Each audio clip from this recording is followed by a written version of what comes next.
This is part 2 in a series where we'll be exploring how the tutorials of Dark Souls are designed and whether or not they successfully prepare new players for the remainder of the game.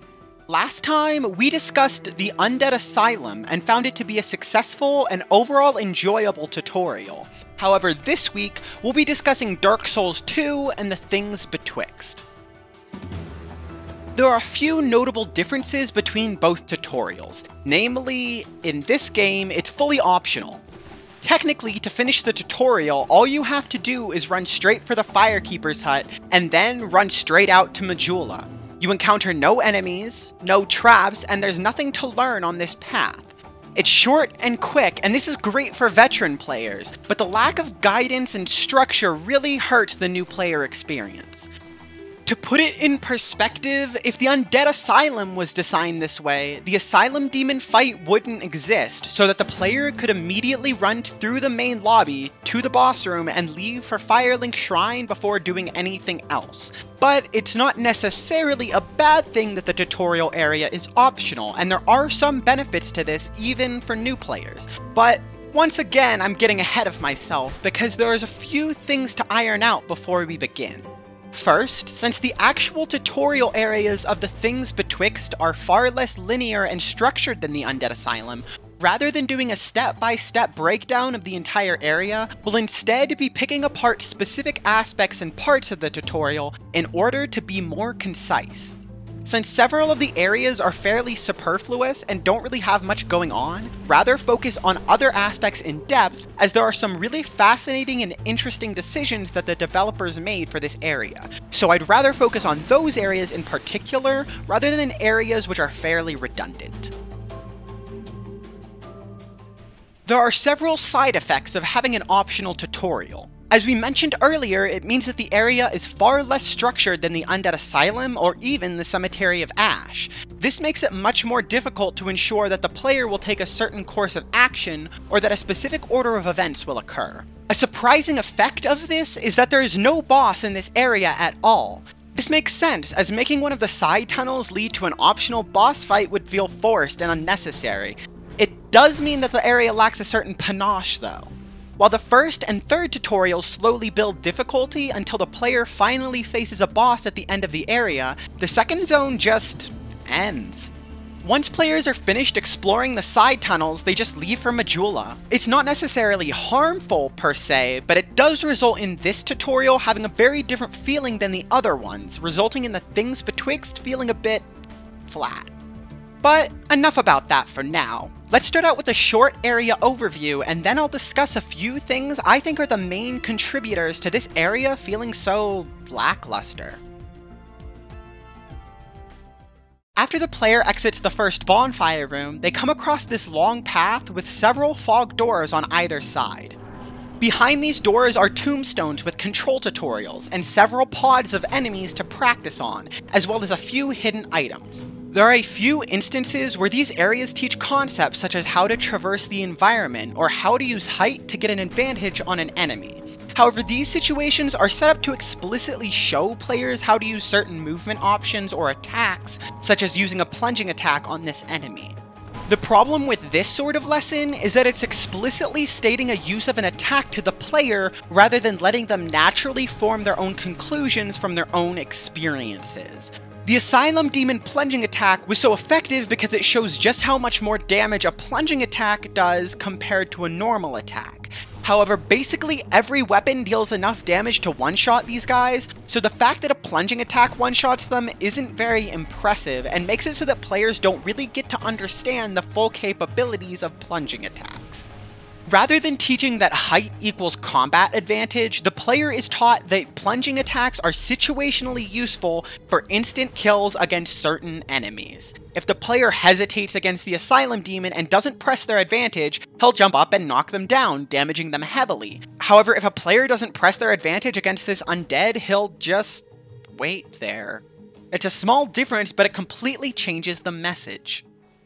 One of the things I find most puzzling about this area is that they use tombstones to teach players the controls. I briefly covered how they were taught in Dark Souls 1, and I feel like they were handled appropriately there, as they performed the job of teaching players controls, while also building an association between player messages and advice. The decision to use these tombstones rather than the glowing messages is honestly just confusing. These sorts of messages are never really used for the remainder of the game, so teaching new players that tombstone equals helpful tip is honestly really perplexing. Sure, they perform their primary purpose of teaching players the controls, and in the end, it's not going to ruin the game for a new player, but it just seems like a wasted opportunity, especially because they already did it correct the first time. If the developers were really dead set on the tombstone aesthetic, and that's really the only reason I can think they would do this, a simple fix would be to have the glowing messages set directly in front of each tombstone, maintaining aesthetic while still building the idea that glowing messages equal advice.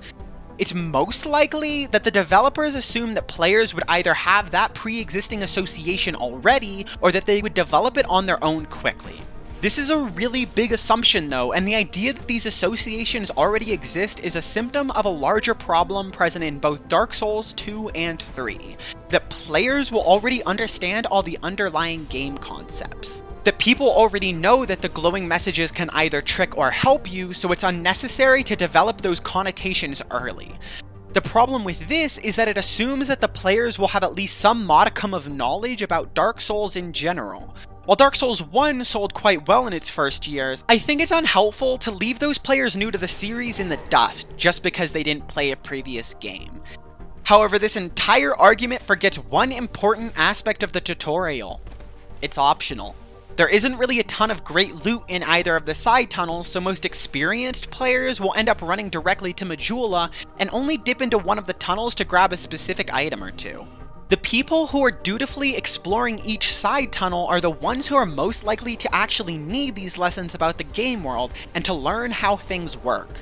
If the tutorial is going to be optional, then the optional parts really need to benefit and teach the few players who will use them, rather than simply teaching them that R1 is light attack and R2 is heavy attack. I've really been harping on what this area does wrong though, so why don't we discuss what it does get right? First off, it's simply a fun area to explore. Dark Souls 1 only had a few fights and it was extremely linear. However, the myriad tunnels make exploring the gnarled, twisting roots of the Things Betwixt feel exciting. There's a lot more combat this time around, and players are immediately challenged with fighting a mix of ranged and melee enemies. Fighting through pods of enemies before moving forward to explore more is honestly pretty enjoyable and is a great hook for new players. Each tunnel is hidden behind a fog wall, and this is pretty questionable at first. It definitely sends conflicting messages to new players that fog walls are simply spooky doors. But in reality, the use of fog walls here is pretty clever. First, fog walls always give a feeling of tension, which makes the act of exploring a lot more fun, but they also have the side effect of being a very clear visual representation of where the player has and hasn't been. Many of the twisting tunnels look similar, and it would be easy for a new player to get turned around and completely lost. Since each tunnel is hidden behind a fog wall, if there isn't a fog wall in a tunnel, it means that that player has already explored that segment in some way, shape, or form. This is really great for letting players have fun in this area without getting confused or lost. The presence of the petrified undead in one of the side tunnels who blocks access to a fog wall also encourages players to later return and explore. This lets players know that returning to an area with a new item to open up new paths is important in this game, which is even more applicable because branches of yore are so prevalent. Once again, the use of a fog wall here is clever. Up till now, fog walls have hidden a segment of the game which can be explored, and makes the thought of coming back later much more tantalizing. Players who thoroughly explored this area will stumble upon this ledge, which gives them a peek at the area stuck behind the statuesque undead and fog wall. This really encourages players to understand that some areas can be returned to later in order to be explored further. A really surprising thing that this area gets right is that there is no shortcut lesson in this tutorial. One could argue that the ladder next to Dinah and Tillo is a shortcut, but in reality it's mostly used to make reaching them more convenient for players returning later in the game. This decision to remove a shortcut lesson is initially pretty questionable, as it was done so elegantly in Dark Souls 1, but is actually incredibly apt for this game, as shortcuts are largely non-existent, at least compared to Dark Souls 1. Fast traveling is available right off the bat, making the majority of shortcuts unnecessary.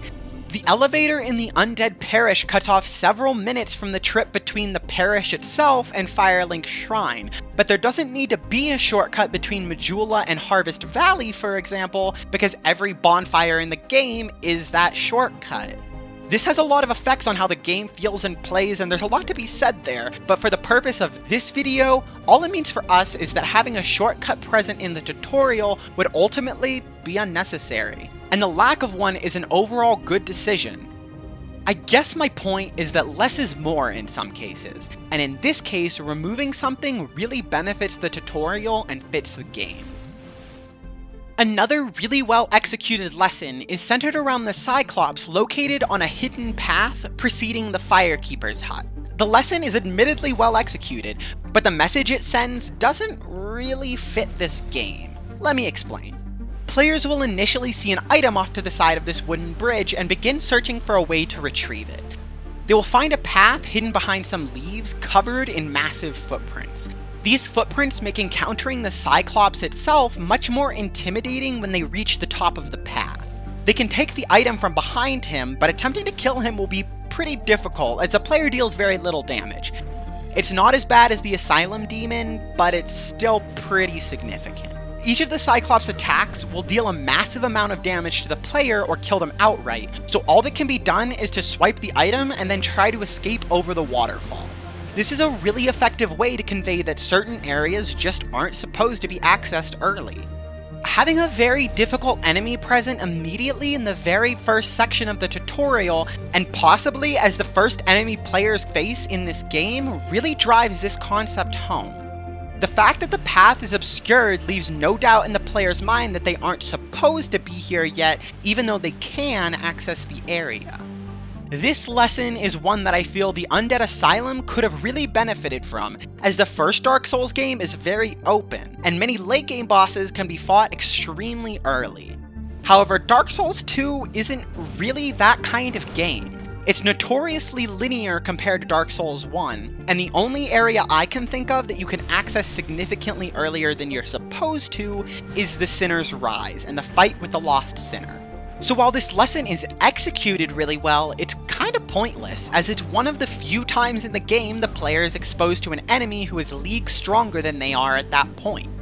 However, now that we've explored the most notable parts of the area, let's discuss the focus and purpose of the Things Betwixt, because ultimately, that's how we determine whether or not the area acts as a successful tutorial.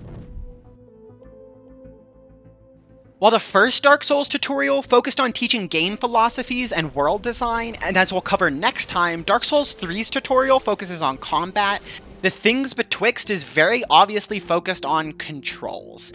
This is a valid decision by the developers, as that's what tutorials are traditionally used for. However, the Dark Souls series is challenging, and that challenge is due to the game design, not the controls, which I personally find very intuitive.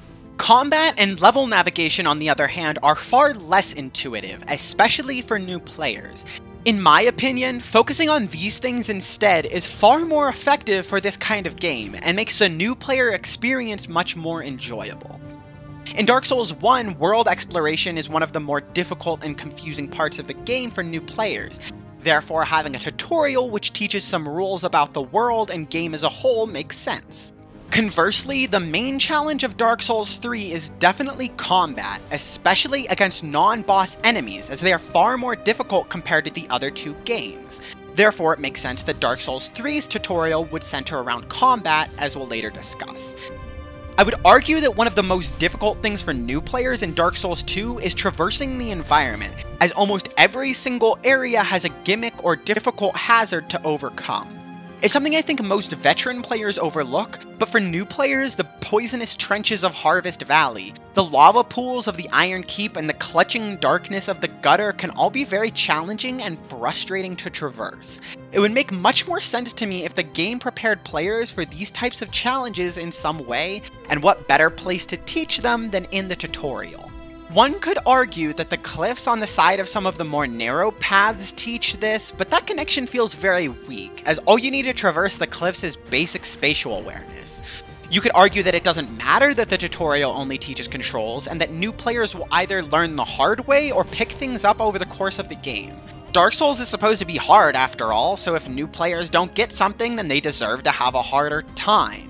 The issue is that this argument misses the point, and is undervaluing how much a proper tutorial can help improve a new player's experience. Despite what you might think, Dark Souls isn't supposed to be a frustrating or rage-inducing game. The Dark Souls series is simply designed to be challenging and punishing, while remaining an overall enjoyable experience. While many people might find this challenge to be frustrating, that frustration is almost always due to a perceived unfairness in the game. One-hit kill moves, hidden traps, and environmental hazards all feel unfair to a player who isn't prepared for them, and this often leads to frustration. However, when a game intentionally prepares players to memorize a boss's movement, check every corner for traps, and to play cautiously around a hazard, the game becomes much more enjoyable for new players. This is why something like the boulder trap from Dark Souls 1 is so effective. It punishes players lightly in the first area of the game, preparing them for a later point where being hit by a boulder will be a bit more painful. And that's why I find the Dark Souls 2 tutorial such a lost opportunity. They had a whole area in which to teach a player, and ultimately they teach them very little. In the end, this makes the game a bit more frustrating, just a bit less enjoyable, and overall, less fun. But that's my opinion, and I'm curious as to what you think. Do you think that the Things Betwixt is a successful tutorial? Do you disagree with my assertions? Let me know in the comments. We're over halfway through this series now, and next time we'll be exploring Dark Souls 3's Cemetery of Ash in the finale. If you liked this video, be sure to leave a like, and if you really hated the video, then feel free to dislike. If you do, please let me know why though, as that's the best way for me to improve. If you'd like to see more analyses in the future, feel free to subscribe so you can stay notified. I'm really loving this series just so much, and I hope you guys will stick around.